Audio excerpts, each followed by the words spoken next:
Cheers for the new year. Hi everyone, Miranda here and welcome to my top 16 of 2016. The books that I picked behind me have been the reads that have really motivated me, gotten me back into reading throughout the year, and just books that I consider that have really sparked something in me for 2016. There were heaps of other reads this year where I was thinking that I should put them in my top 16, but then I'm just like, but they didn't grab me in a certain way that another book did. And then I wanted to talk about some of the books that were really unique that you may not have heard of. I kind of filtered through and thought, okay, some popular books, some non-popular books, let's put them together and create my top 16. I keep thinking it's top 17 for some weird reason. That's next year. 2017 to 2016. Thanks for the trouble. I reviewed this in around May, I think, around there, somewhere like that.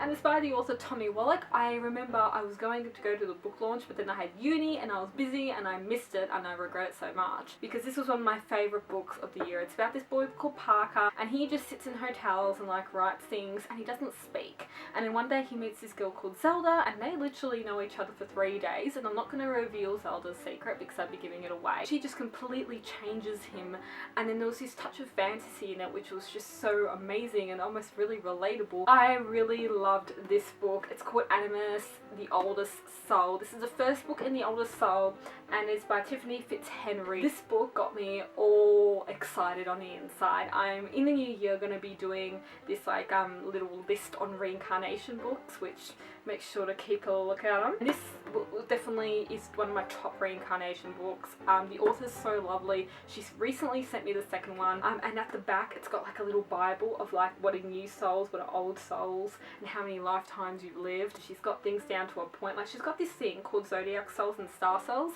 and star souls are like people that live once and they change the world, like Michael Jackson. And I don't know, it's just like a Bible of how old your soul is. It's about a girl called Eve, and Eve is the oldest soul ever. It has these really cool themes going on because she lives the life that she lives now, and in a past life she may have done something else to another person and that person hates her in this life. But that's why, like, sometimes if you think, oh, why do I feel, you know, hate towards that person, or why don't I like that person, well maybe in another life you've done something. And she's kind of like tied to this guy that she's been with in a lot of past lives, but then there's this new guy, so it's kind of like a love triangle-ish, and then there's this whole like soul thing. I'm not going to go into too much detail. I did a review on it earlier in this year. I dived into the world of Ugly Love this year. This is by Colleen Colon. This is by Colleen Hoover. I did a review on it as well as like a how I read on it video, and I have to say it was gorgeous, and the cover really explains itself at the end of the book. You have to watch because it's not to do with water, and I thought it was to do with water, but then it wasn't. A love story between Tate and Miles. It's really relatable, and if you've read Colleen Hoover, she's wrote Maybe Someday. The relationship isn't all as it seems. Some people did compare it to 50 Shades of Grey. It's very different. I dived into the world of Siobhan Plaza in Frankie this year.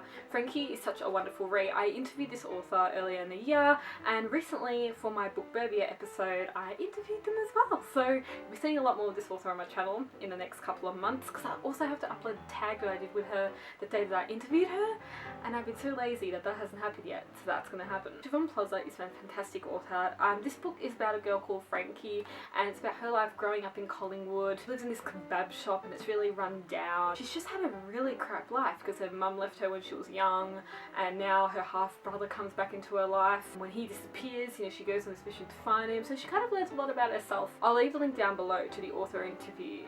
Siobhan explains this book so well. She's got it down pat. Underwater is the next book I love to talk about, and again it has to do with water on the cover or something to do with water, but it isn't necessarily about being like underwater or having a theme to do with water. Morgan hasn't left her house in like months, legit. She's homebound, she's homeschooled, she doesn't want to step outside that front door. Why? You find out during the story. But the moment you actually find out why she can't leave her house is really heart touching and really upsetting and just so traumatizing. One day there is this new guy and she kind of falls in love with him, and he might be the reason why she leaves the front door. Next book is Miss You. This is by Kate.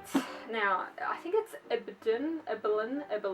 I think it's Eberlin because the writing's really close together and I just can't make sense of it. All the times it was stuffed in my bag, it's actually remained in pristine condition. Basically one day these two 18-year-olds cross paths, and it's set over a number of years, and how, you know, they find love, they lose their family, you know, situations, and over the course of the next 16 years, you know, you're kind of thrown into their lives and what happens and will they cross paths again. Thicker Than Water was another book that I read this year, and again with the water theme. I don't know what it is with this year. It's about this boy called Thomas. His mum dies and he's blamed for her death by the whole town. There's this girl that believes that he didn't do it, and then they're both trying to prove that Thomas didn't do it. The relationship also between him and Charlotte, because Charlotte's brothers are like cops and stuff like that, and they really hate Thomas.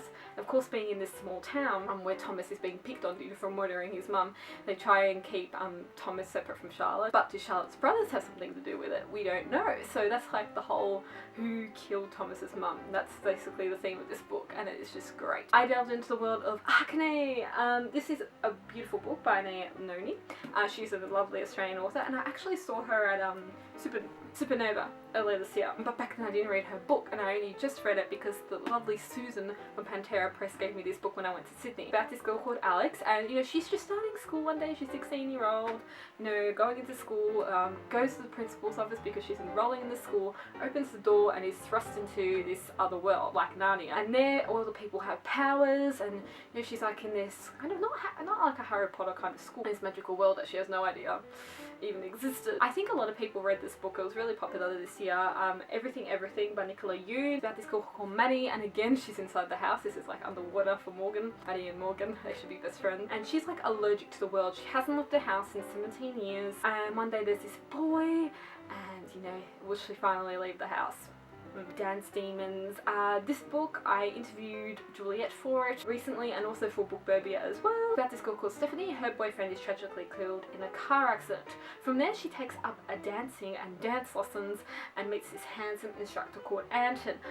But does Anton have a mysterious agenda behind him? It's set in Melbourne, set in Richmond. This year I interviewed this author as well, and the interview has not gone up yet, and I keep hitting myself over it because we filmed it back in like September, and I've been so busy that I haven't been able to put it up. But that is Sky Milky Wigner, Chasing the Valley. Daniko is like living on the street. She wants to explore what's past the border, and in this nursery rhyme there's this thing about the Magnetic Valley, and there everyone is peaceful, and so she's trying to escape her city to get to this Magnetic Valley. Is the Magnetic Valley real? It is a cross between Percy Jackson and the Hunger Games. It's such a really great book, and an Australian author as well. Next is One True Thing by Nicole Hayes. Again, I interviewed this author earlier this year. Again, it's about a girl called Frankie, and she is a politician's daughter. Her mum's running for Premier, and there's this scandal that erupts from it, and what happens from there? You know, how does Frankie feel with her mum being in the spotlight? How does that make Frankie look like? I love the cover. I mean, look at that skyline.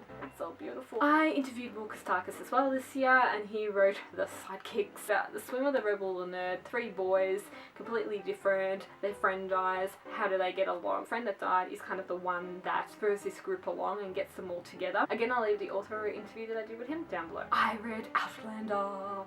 I love the TV show this year. It is so beautiful, and the book was even better. I just love these characters, and I cannot wait to read more to do with this series. Heartless by Marissa Meyer. This was one of my favourite books of the year. I really love to see the backstory of the Queen of Hearts, and it was really interesting to see her fall in love when she was younger, you know, what she was interested in, and just how her heart became so cold. It wasn't beautiful when it happened, but it was just really upsetting. And it's really long at the same time. The font's really little, but you're so immersed in it and engaged in it that's just so really addictive. Lady Midnight by Cassandra Clare. This was one of the first books I read during this year, and I kind of went in and out of it because I read some other books, and I still got to review it.